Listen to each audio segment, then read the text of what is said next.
والعصر إن الإنسان لفي خسر إلا الذين آمنوا وعملوا الصالحات وتواصوا بالحق وتواصوا بالصبر. آمنت بالله صدق الله مولانا العظيم وصدق رسوله النبي الكريم الأمين. قال الله تبارك وتعالى في القرآن المجيد والفرقان الحميد إن الله وملائكته يصلون على النبي يا أيها الذين آمنوا صلوا عليه وسلموا تسليما. اللهم صل على سيدنا ومولانا محمد وعلى آل سيدنا ومولانا محمد وبارك وسلم وصل عليه. سامعین حضرات، آج سورۃ عصر کے حوالے سے چند باتیں آپ حضرات کے سامنے گوش و گزار کرنی ہے. قرآن مجید کی یہ دوسری سب سے چھوٹی سورت ہے. اس میں رب تعالیٰ نے ارشاد فرمایا والعصر، قسم ہے مجھے زمانے کی. اور ایک روایت میں آتا ہے قسم ہے مجھے عصر کی، یعنی نماز عصر جو ہے اس کی قسم اٹھائی. یہ عصر لفظ ہے اور اس کو زمانہ بھی کہتے ہیں، زمانے کی قسم. یعنی سورۃ عصر جمہور کے نزدیک مکیہ ہے. اس میں ایک رکوع، 3 آیتیں، 14 کلمے، 68 حروف ہے. عصر زمانے کو کہتے ہیں اور زمانہ چونکہ عجائبات پر مشتمل ہے، اس میں احوال کا تغیر و تبدل ناظر کے لیے عبرت کا سبب ہوتا ہے. اور یہ چیزیں خالق حکیم کی قدرت و حکمت اور اس کی وحدانیت پر دلالت کرتی ہیں. اس لیے ہو سکتا ہے کہ زمانے کی قسم مراد ہو. اور عصر اس وقت کو بھی کہتے ہیں جو غروب سے قبل ہوتا ہے، جیسے عصر کی نماز ہے. ہو سکتا ہے خاصر کے حق میں اس وقت کی قسم کی یاد فرمائی جائے، جیسا کہ رابع کے حق میں ضحیٰ یعنی چاشت کی قسم ذکر فرمائی گئی. اور ایک قول یہ بھی ہے کہ عصر سے نماز عصر مراد ہو سکتی ہے جو دن کی عبادتوں میں سب سے پچھلی عبادت ہے اور سب سے زیادہ معتبر، جیسے قرآن میں رب تعالیٰ نے فرمایا حافظوا علی الصلوات والصلاۃ الوسطیٰ، حفاظت کرو نماز، درمیانی نماز کی. اور درمیانی نماز عصر کی نماز ہے. اور مخصوص زمانہ سید عالم صلی اللہ علیہ وسلم کا مراد ہے جو بڑی خیر و برکت کا زمانہ اور تمام زمانوں میں سب سے زیادہ فضیلت و شرف والا ہے. اللہ تعالیٰ نے حضور صلی اللہ علیہ وسلم کے زمانہ مبارک کی قسم یاد فرمائی، جیسا کہ لا اقسم بہذا البلد، میں حضور صلی اللہ تعالیٰ علیہ وآلہ وسلم کے مسکن و مکان کی قسم یاد فرمائی ہے. اور جیسا کہ لا عمرکا، میں آپ کی عمر شریف کی قسم یاد فرمائی. اور اس میں شان محبوبیت کا اظہار ہے. یعنی یہ نبی کریم صلی اللہ علیہ وسلم کی ذات اقدس کی پیارے میں بے شمار قسمیں اللہ تعالیٰ نے اٹھائی ہے، تو والعصر بھی اس کی ایک کڑی ہے. اگلی آیت میں اللہ نے فرمایا ان الانسان لفی خسر، بے شک آدمی جو ہے ضرور نقصان میں ہے، انسان خسارے میں ہے، گھاٹے میں ہے.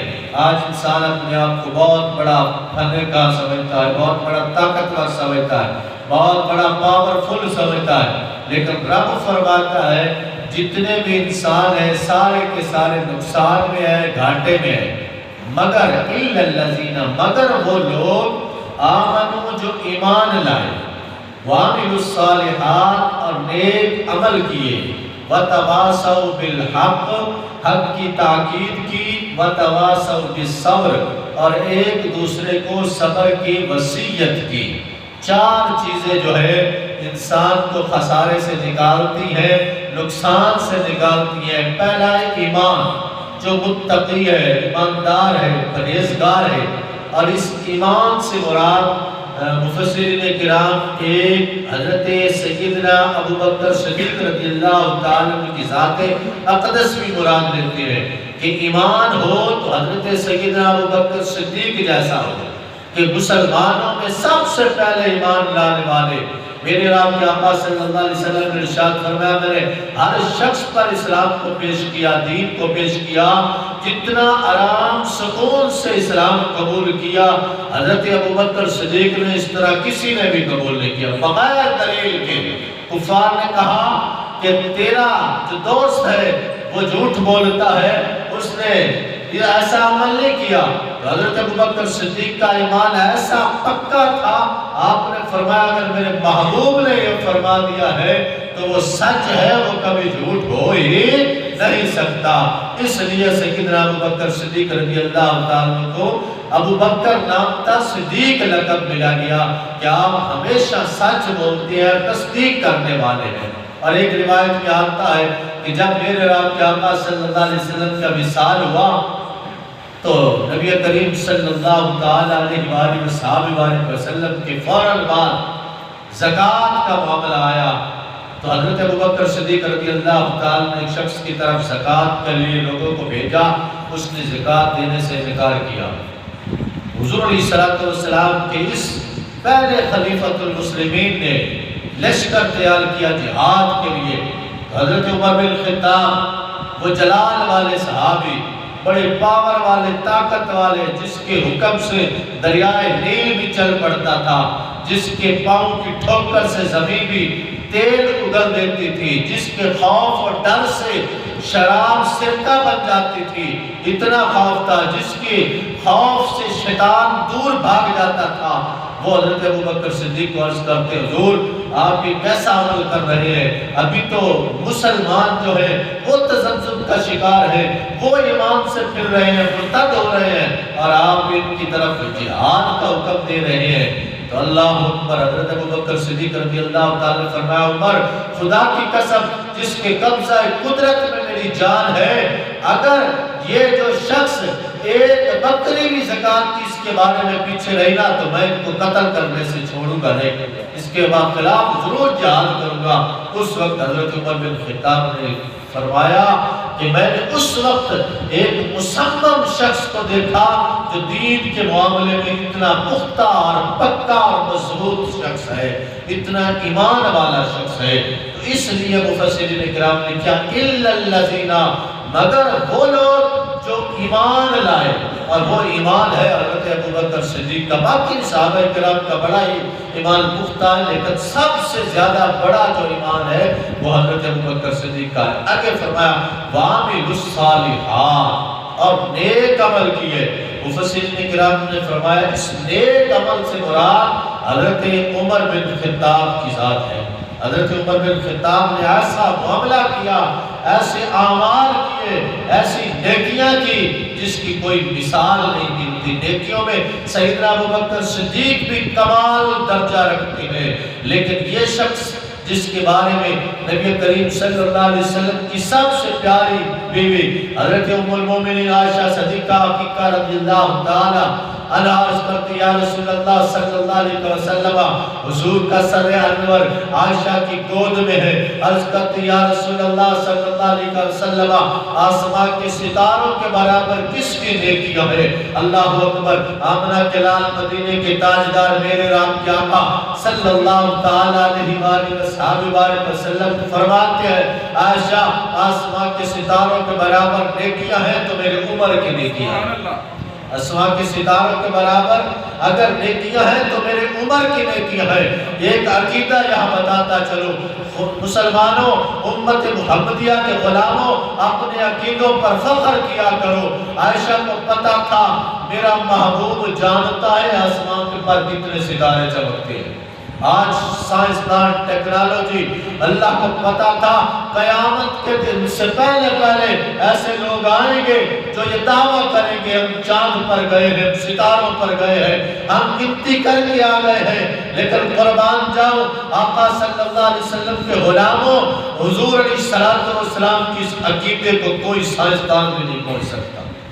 اور ام المومنین تمام مومنوں کی ماں کو پتا تھا میرے محبوب کو پتا ہے آسمان پر کتنے ستارے چمکتے ہیں۔ آج کوئی سائنسدان آسمان کے ستاروں کی گنتی نہیں بتا سکا، اور چلو مان لیتے ہیں شاید عائشہ کو نہ پتا ہو۔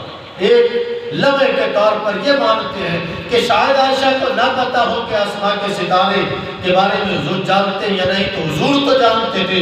حضور فرما دیتے عائشہ میں نہیں جانتا آسمان پر کتنے ستارے چمکتے ہیں، مجھے کیا پتا کس کی نیکیاں ہیں آسمان کے برابر، ستاروں کے برابر نہیں۔ میرے محبوب علیہ السلام نے فرمایا عائشہ خدا کی قسم آسمان پر جتنے ستارے چمکتے ہیں ان سارے ستاروں کے برابر نیکیاں ہیں تو میرے عمر کی نیکیاں ہیں۔ تو پتہ چلا حضور کو بھی پتا تھا آسمان پر کتنے ستارے چمکتے ہیں۔ آگے فرمایا وَتَوَاسَوْا بِالْحَقِّ، حق کی تاکید کی، اور حق کی تاکید کرنے سے مراد مفسرین کرام نے شیر خدا حضرت علی المرتضیٰ رضی اللہ تعالی عنہ کا تذکرہ کیا ہے کہ قلعہ خیبر کا قلعہ تھا، صحابہ کرام کئی دنوں سے لڑ رہے ہیں اور کفار نے قلعے کی کندینوں کو پکڑا ہوا ہے، قلعے کے مورچوں پر قبضہ کیا ہوا ہے، لوگوں سے قلعہ فتح نہیں ہو رہا، خیبر کا قلعہ فتح نہیں ہو رہا۔ لیکن قربان جاؤ حضور علیہ السلام نے ارشاد فرمایا اے لوگوں کل جس کو بھی میں جھنڈا دوں گا خیبر کا قلعہ فتح ہو جائے گا۔ اللہ اکبر۔ وہاں ابو بکر صدیق بھی تھے، عمر بھی تھے، عثمان بھی تھے، حضرت عبداللہ بن مسعود بھی تھے، معتبر صحابہ کرام خالد بن ولید جیسے سپہ سالار بھی تھے۔ اللہ اکبر۔ امیر حمزہ جیسے سید الشہداء بھی موجود تھے۔ سارے صحابہ یہ تمنا لے کر بیٹھے تھے کہ کل جھنڈا کس کو ملے گا۔ اللہ اکبر۔ جب صبح مجلس لگی حضور علیہ السلام نے ارشاد فرمایا حیدر کرار علی المرتضیٰ کہا ہے۔ صحابہ نے عرض کیا رسول اللہ صلی اللہ علیہ وسلم آنکھ میں درد ہے، وہ گھر میں موجود ہے۔ اللہ اکبر۔ میرے اور آپ کے آقا صلی اللہ علیہ وسلم نے فرمایا حیدر کرار کو بلایا جائے۔ حضرت علی المرتضیٰ رضی اللہ تعالیٰ کو مجلس میں بلایا گیا، پوچھا علی کیا معاملہ ہے؟ کہا حضور آنکھ میں درد ہے۔ میرے اور آپ کے آقا صلی اللہ علیہ وسلم طبیب اعظم تھے۔ آج ڈاکٹر کی باتوں پر عمل کیا جاتا ہے، محبوب علیہ السلام سب سے بڑے ڈاکٹر تھے، سب سے بڑے طبیب تھے۔ میرے اور آپ کے آقا صلی اللہ علیہ وسلم نے اپنا لعاب دہن لگایا اور حضور کی آنکھ حضرت علی کی آنکھ میں لعاب دہن ڈالا، اور حضرت علی عرض کرتے ہیں کہ اس کے بعد میری کبھی آنکھ درد نہیں ہوئی، اور جب تک میں زندہ رہا تھا تب تک سب سے زیادہ اس آنکھ سے نظر آتا رہا۔ اور پھر میرے آقا صلی اللہ علیہ وسلم نے جھنڈا حیدر کرار کو دیا اور فرمایا علی جا خیبر کا قلعہ فتح کر گیا۔ اور پھر حضرت علی رضی اللہ تعالیٰ نے خیبر کا قلعہ فتح کیا۔ صحابہ کرام فرماتے ہیں ہم 300 سے بھی زیادہ صحابہ تھے، ہم سے خیبر کا جو دروازہ تھا نا دروازہ نہیں ہلایا گیا۔ اور حضرت علی مرتضیٰ رضی اللہ تعالیٰ کی شجاعت کے مالک تھے کہ حضور علیہ السلام کے صحابی فرماتے ہیں حضرت علی نے صرف اور قلعے کا دروازہ اکھاڑا ہی نہیں بلکہ اکھاڑ کر اپنے بائیں ہاتھ میں وہ ڈھال کا فائدہ لیا، اس سے ہاتھ میں پکڑ کر جس طرح پولیس والے کو پلاسٹک کی شیٹ پکڑ کر اپنے آپ کو حفاظت کے لیے کھڑے ہوتے ہیں، گولیوں سے بچاتے ہیں، تو حضرت علی رضی اللہ تعالیٰ نے اتنا بڑا دروازہ ڈھال کے طور پر فائدہ لیتے ہوئے پکڑ کر اس خیبر کے قلعے کو فتح کیا۔ اتنی شجاعت کے مالک تھے حضرت علی مرتضیٰ۔ اور وَتَوَاسَوْا بِالصَّبْرِ سے مراد حضرت عثمان غنی رضی اللہ تعالیٰ کی ذات اقدس کا ذکر کیا گیا۔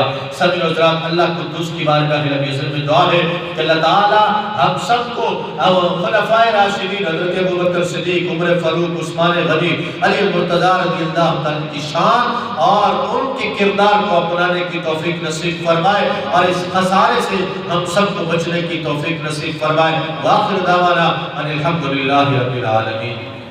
الصلاۃ والسلام علیکم یا رسول اللہ۔